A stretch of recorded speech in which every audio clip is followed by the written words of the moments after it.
against the Panthers, Mike Vrabel, on facing Lamar Jackson. And you do not want to miss what Travis Kelce had to say about his approach to these final 3 games with the Chiefs eliminated from playoff contention. But we start with the Dolphins, who benched Tua Tagovailoa for Quinn Ewers today. New on NFL Live, here's Mike McDaniel. The decision is complicated but simple. The simple piece is I think Quinn gives this team the best chance to win. Zach will be backing him up, and Tua will be the emergency third. Starting with Tua, it wasn't easy, for him to hear. I think it was, a tough conversation, but also I think he exhibited what makes him a captain and a leader on this team, and how he's going to help, Quinn prepare for his first start. Adam Schefter with us all hour long. Take us through, Adam, how we got here with Tua and what's next for him and the Dolphins. Well, Laura, we have a situation where right now Tua Tagovailoa leads the NFL in interceptions, and the offense has struggled at times. Clearly, you were there in Pittsburgh on Monday night to watch it. The Dolphins have seen the same. They've pondered some of these changes and wondered when it might be the right time. Mike McDaniel thought about it this week, slept on it last night, and decided this morning that it was time to move on from Tua Tagovailoa, which is a seismic decision within this organization, considering that he has $99 million due to him, essentially, in salary cap money here. So if the Dolphins were to move on from Tua, there would be a $99 million cap charge. There are the figures in what is now the most important numbers game that the Dolphins can play. They owe him automatically $54 million guaranteed next year. There's an additional $3 million guaranteed that becomes guaranteed on March 15th this year. If they cut him, it would be $99 million in dead money. They could spread it out over 2 years and make it $67.4 million in 26 and $31.8 the next year. That would seem to be right now the most logical course of action. We've seen teams absorb big salary cap hits before. The Jets did it with Aaron Rodgers, $49 million. The Denver Broncos did it with Russell Wilson for $85 million, $32 million, which is still counting against their salary cap this season when they currently have an 11-game win streak and are the AFC's #1 seed. Of course, they did hit on Bo Nix in the first round. They have a great defense that helped bail them out. And the Dolphins are going to be facing difficult decisions and obstacles as they look to dig out from under the Tua Tagovailoa contract here in the future. But when you bench a player like this, the chances are his future there is bleak, if not over. Tua recognizes that. Everybody's at a crossroads, and we'll see now where this goes with Quinn Ewers as the new Dolphins starting quarterback, Zach Wilson as his backup, and Tua Tagovailoa serving now as the Dolphins' emergency #3 quarterback. Maybe they strike gold with Quinn Ewers. We'll see. As we welcome you to the show, Dan Hawk Field is here. Field, was this the right decision for the Dolphins right now? Yeah, so clearly time. I mean, 15 interceptions for Tua, Shefty mentioned, most in the NFL. For whatever it's worth, Tua threw all 15 of those picks when facing zone coverage. He's not seeing the field well right now, and when he gets under duress, he has limited to no escapability, and that has led to other bad decisions, like the one you're going to see right there, just a bad sack on Monday night. But the reality for Miami, as Shefty mentioned, they're probably going to have to move on from Tua this offseason. If there is one sort of silver lining that they could potentially approach, it's this. If Tua is still healthy and upright by the start of the league year, and if you keep playing him, you risk the fact of him not being healthy, maybe they can convince a team to pay down a portion of Tua's remaining base salary. Maybe the Dolphins even compensate that team by giving them a draft pick. Think all the way back to when Brock Osweiler was traded from the Texans to the Cleveland Browns. And Houston actually sent Cleveland a second-round pick as part of that deal. For now, you get a three-game runway with Quinn Ewers to see if you have anything there. But the reality for Miami going forward is they probably will have to be like Denver and strike it on a young quarterback somewhere in the draft to get this franchise anywhere close to contention, because this 4-game winning streak they just recently had, solid. But this division they play in has 2 teams that probably aren't going anywhere anytime soon. Yep. It's got to be about more than just the performance on the field. The last 3 years, Tua's 73 touchdowns, 28 picks. He's got 22, 23, and 24. All 3 of those years are a passer rating over 100. He was an MVP caliber player in 2023. We've seen the same player this year? No, but we've seen starting quarterbacks struggle. We have. And so for them to make this move, and it's a clear, like, hey, it's not only for this year, but it's very unlikely that you're our guy moving forward. It can't just be about he's having a bad season. There has to be things behind the scene that they know internally that we don't know publicly that are factoring to this, because we've seen starting quarterback struggle before. I would say this, not only for the Dolphins, but teams moving forward. Number one, who is Tua now after the injuries and after the headshots? That's not me trying to be hypersensitive. It's a matter of fact. You're going to have to ask yourself, because no, he's not the same player he was. I remember on our show 2 months ago saying he's just not triggering. He just won't throw the ball right now. Yeah. So if you're a team, it's like, well, who are we getting? Are we getting the guy that was an MVP in 2023? And then the second thing is, if we took Tua out of this very unique and finite system for him, what else can he play in scheme-wise? And I think that's going to be another question the Dolphins and another team will have to ask themselves. This is the question I had about Tua when he made those press conference remarks about the culture of the team, right? Because this is now 2 cultures in a row that it seemed like he was criticizing or weren't right for him. And when you look at a quarterback, if I'm the Miami Dolphins, you bring Mike McDaniel in because Mike McDaniel says, you know what, I can get the best out of Tua. Have we seen the best out of Tua over that tenure? Absolutely we have. Right. The next question is that the best? Is he still developing in a way where we feel like his best play is in front of him? That's the hardest question you have to ask yourself. I think most people feel like no. Can you get back to that best? Yeah, and is that best enough as well, Dan? Because it's like, are you a problem solver on the field or are you a scheme beneficiary? Yeah. Because to your point, this scheme is tailor-made for his skill set. But the difference between them advancing past the wild card round in those best years is his ability to problem solve beyond that scheme, beyond that first or second read, and also probably in under 40-degree weather, because you got to go through Pittsburgh, you got to go through Buffalo, Kansas City, Baltimore, New England. The list goes on. And if I've seen this and I haven't seen what gets us to that next level, then it's an easy decision. You know, it's worth pointing out, too, that Mike McDaniel has been very loyal to Tua even when he's struggled before. And when we were preparing for this Monday night game, we interviewed Mike McDaniel. We asked him specifically if he thought any of the head injuries had affected Tua, and his answer was, that would be really bad if I thought that, and no, I don't think that. Now, I'm not sure what we expect him to say there other than that he doesn't think that's affected things, but we did ask the question. I wanted to bring this to you guys from our Dolphins reporter, Marcel Louis-Jacques. Dolphins quarterback Tua Tagovailoa spoke to the media just moments ago, saying that he's naturally disappointed and not happy with this demotion, but gave a transparent assessment as to why it happened. Quote, I would say the biggest thing, and it's being honest with myself as well, has been my performance. I haven't been performing up to the level and the capabilities that I have in the past. He says it well, right? You know? Yeah, I got a lot of respect for him owning it. You know, he knows that. Yeah. I think that's the big question is, he mentions it, the past. Can he get back to something that looks like the past? Because the past 3 years have been pretty darn good football. This year it fell off. Yeah, we'll see what Quinn Ewers can do. I think Quinn Ewers might actually be really good in this offense. They don't ask a whole lot out of the quarterback either. All right, let's pivot to tomorrow night's game. This game coming here in just about 24 hours. Pivotal matchup between the Rams and Seahawks that will help shape the NFC playoff picture moving forward. The Rams currently have a 63% chance to win the NFC West. According to ESPN Analytics, that would jump to a 93% chance with a win, but falls to 29% with a loss. Just shows you how impactful this game is. Look at that graph, okay? DraftKings Sportsbook currently has Seattle favored by 1.5 points at home. Adam, let's start here. The Rams hoping to have Davante Adams for this one. What can you tell us about his status? Well, Laura, here's the good part. The hamstring injury was not as bad as the Rams initially feared when he went down on Sunday against the Detroit Lions. The bad part is he still hasn't practiced this week, and it seems like right now it would be a long shot to have him play on Thursday night against the Seattle Seahawks. Sean McVay was not ready and has not been ready to rule him out just yet. We'll see how they list him on the injury report later today.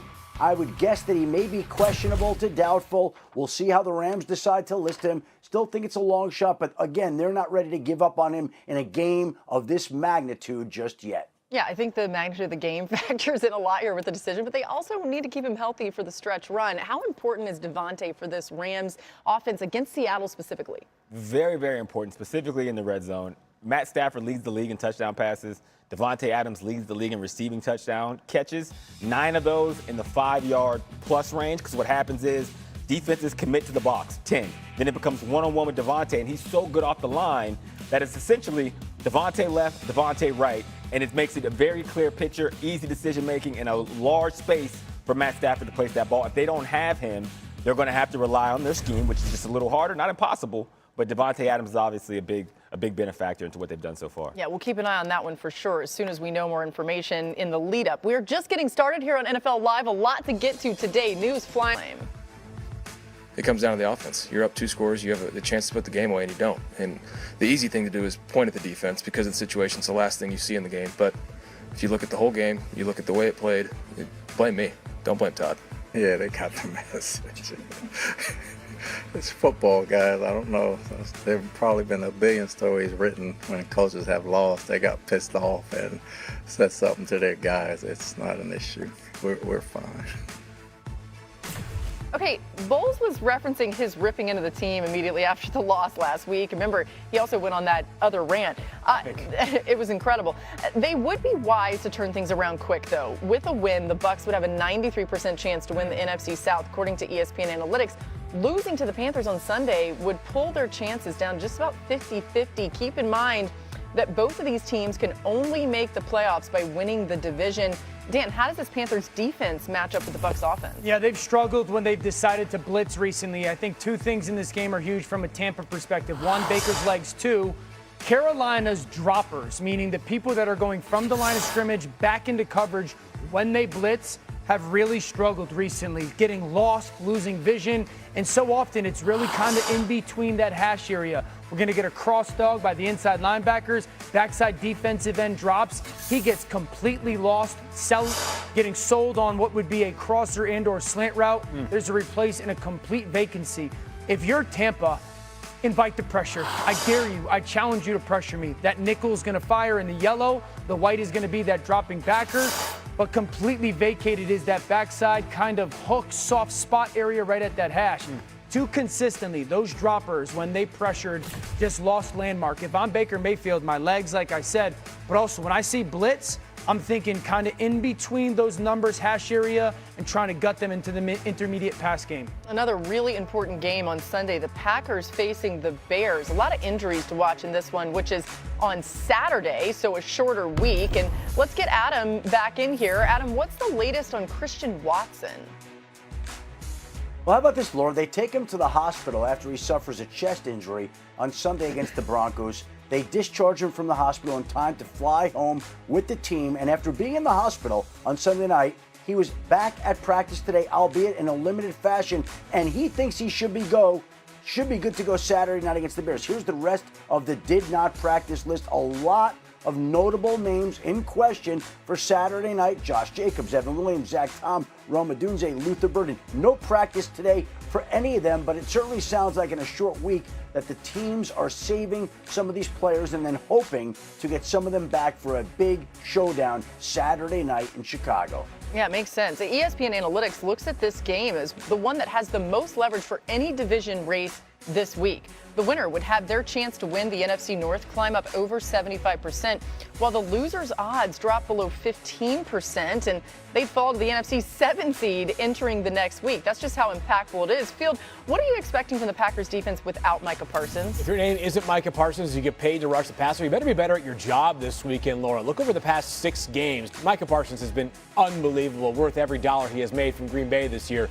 Over the last 6 games, though, Micah Parsons by himself has 1 fewer pressure than every other Packers defensive player. He has 1 more sack than the rest of the team. He has 12 quarterback hits, or had. The rest of the team had 19. It has been just the Micah Parsons one-man wrecking crew over these past 6 games. The entire defense is getting after quarterbacks to begin the season. So Jeff Hafley, understanding he does not have Micah Parsons, that Packers defensive coordinator, this might be a week where you got to try to find a way to confuse Caleb Williams by bringing pressure. But good luck with that great offensive line in Chicago and some of those good run-after-catch playmakers, too. Yeah, Parsons was such a defensive force for the Packers. He was double-teamed on 38% of his pass rushes. So the definitive age, I can say I ran at faster speeds that Dan Orlovsky ever even peaked at, which I get it. it might not be saying much.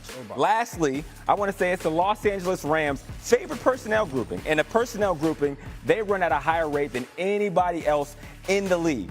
Dan is going to show you one of their many touchdowns out of that personnel grouping with the help of NGS NFL Stats and the Status Pro Visualizer, which allows the recreation of the play exactly as it happened in the game. Dan, go to work. Yeah, Hawk, you're right. 13 personnel. That 1-back, 3 tight end is exactly who the Rams want to be. So starting point is what actually is 13 personnel. Number one, it's going to be 1 running back, and then they are going to line in 1, 2, 3 tight ends. Now, what the Rams like to do is they like to take those 3 tight ends and kind of put them in traditional, what we call inline spaces, almost like an extension of those offensive line, and they want to run the football. But what they've done recently is try to spread them out. Now, why would the Rams put those 3 tight ends onto the field, but then in a spread out formation? Let's go become Matthew Stafford. Okay. If you're Matthew Stafford and you break the huddle and you're in 13 personnel and you realize, why are we here with a 2-by-2 formation, meaning 2 to the right and 2 to the left? I'm in the shotgun. I'm trying to gather information. So what's that information?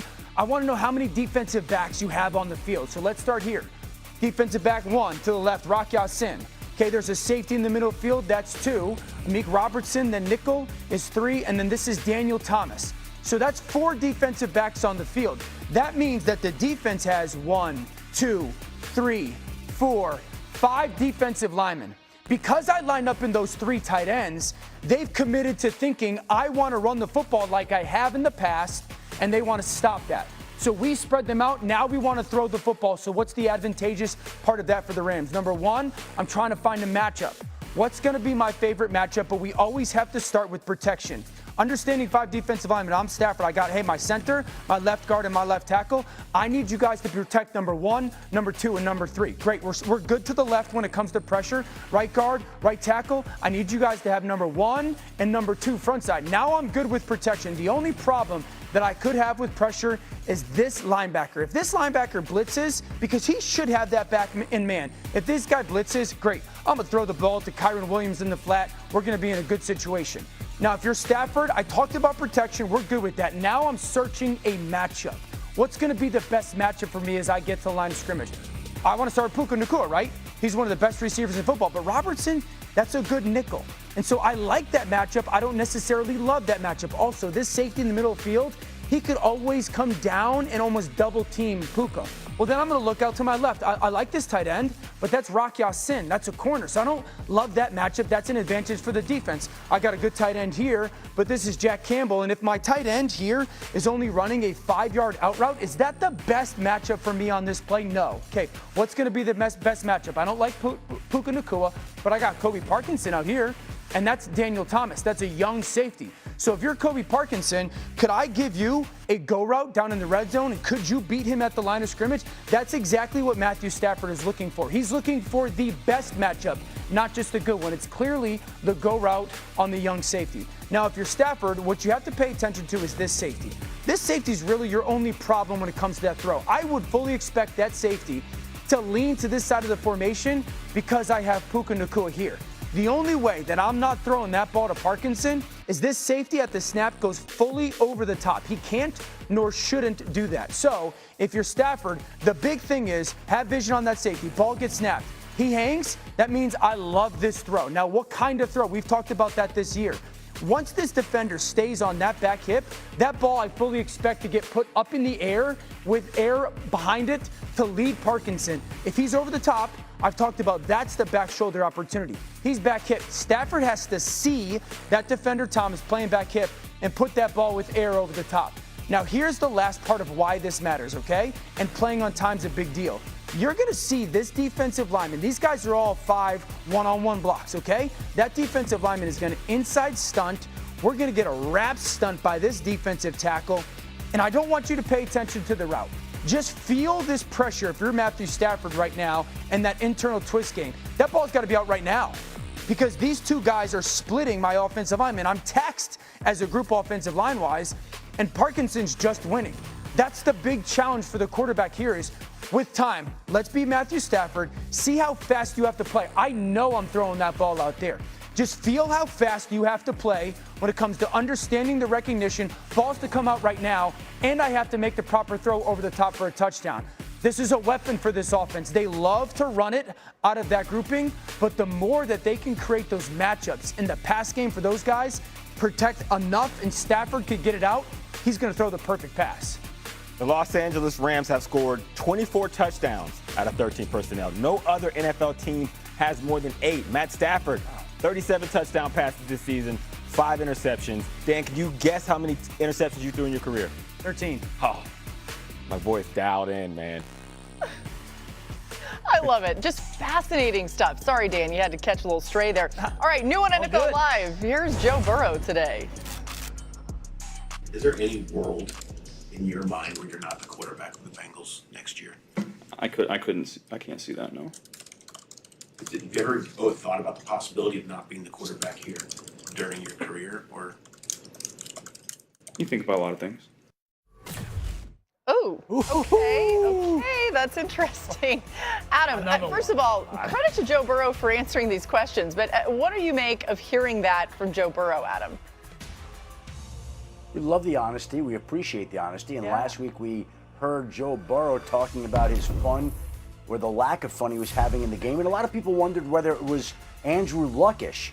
This certainly sounds more Carson Palmer-ish than it does Andrew Luckish if we're looking to draw analogies between quarterbacks. And there continues to be conversation surrounding Joe Burrow's time in Cincinnati. He himself said he thinks and expects to be there next year, but all options now seem to be on the table. As for Lamar Jackson, he was kept home from practice again today in the latest Wednesday practice miss. John Harbaugh, the Ravens coach, said it was a flu deal that kept him home today. So with Lamar battling an illness, he was not there at practice today. And if the recent weeks follow, he'll be back sometime this week, and he will be available to play on Sunday. And the big story of the day came out of Miami, where the Miami Dolphins made a seismic move in benching Tua Tagovailoa, despite the contract ramifications, naming rookie quarterback Quinn Ewers their new starter and saying that Zach Wilson now will serve as the number 2 quarterback,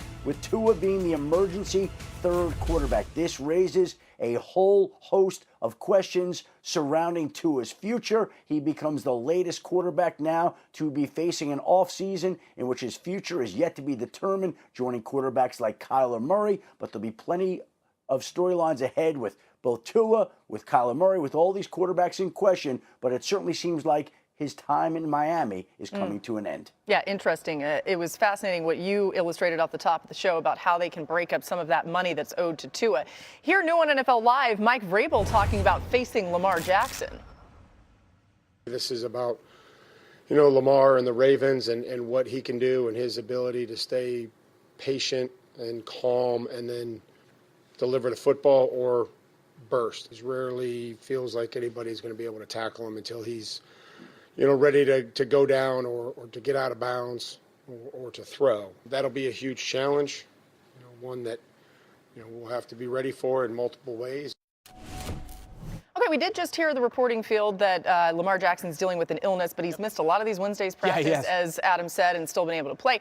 Can the Ravens get this offense going against that Patriots defense? If they can. They can do it on the ground, too, especially, Laura. This Patriots team got pushed around by the Buffalo Bills this past Sunday. James Hook had 3 total touchdowns, 2 of which came on the ground. This Patriots run defense went from an unbelievable strength to begin the season to an area of vulnerability of late. This Patriots team has been impacted by defensive front 7 injuries, most notably Milton Williams, their star defensive tackle. They've had some linebacker injuries, Robert Spillane amongst those. And Derrick Henry over the past 2 weeks has rushed for 194 yards. Say what you want about the passing game and some of the woes that Lamar Jackson has had since he came back from that prolonged injury absence. The running game has been effective. And by the way, it's not just Derrick Henry. They're getting some doses of speed bursts from both Keaton Mitchell and also Rasheen Ali. This Patriots team better find its defensive groove once again, or else this, once what felt like unlosable grip on the AFC East could go by the wayside. Yeah, it feels ago how the Jags passing game was out of sync. What's changed there? Jacoby Myers has changed. This is the veteran and professional presence that its receiving core, this offense, and Trevor Lawrence has needed. It's right-sized the offense. So we're going to have a little callback. You remember that play where Liam Cohen yelled at Trevor Lawrence on this play? Stick route. He leads it outside. The receiver's a little apprehensive. It turns into a big drop. fourth quarter against the Bengals. Now, enter Jacoby Myers. You're going to see the same stick concept, except you're going to see him pirouette underneath the linebacker, which on this hardly ever happens. But it's his ability to understand spacing and understand what the quarterback is seeing and where he needs to be. Completely different result. Next, you're going to see him understand leverage here. Again, this is veteran moves. You're going to move this defensive back on an outside release to the other side of the through route, create a big hole for Trevor Lawrence. Last but not least, you've seen so many times where Jaguars receivers have dropped these over the middle in traffic passes. Now you have a veteran who understands going up, getting the rock, and coming down with the football. And it's allowed Trevor Lawrence to play with a lot more trust himself because it's not all on his shoulders. Are you surprised it happened so quickly between the two of them?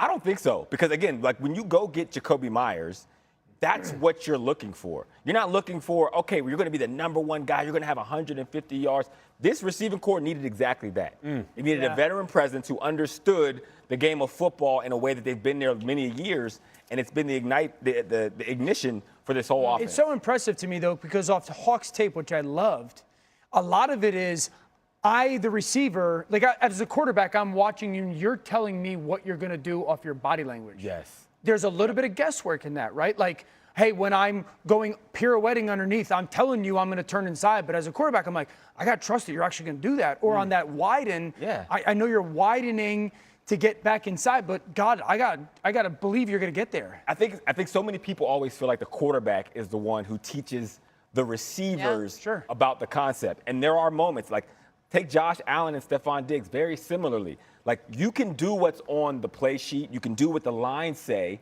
or you can understand what you're trying to get out of it. And someone like Jacoby Myers, in the way he plays, actually is helping Trevor Lawrence because he's getting the most out of the play. Like, this is what we're trying to get. It's not just about what run this way, go that way. Yeah. Give me the time and give me the spacing. It'll be a clearer picture for you. Rules guys, guidelines guys. There you go. Yeah. How about the Broncos defense and how they'll handle this Jags offense? It's been on fire of late. It's a great unit.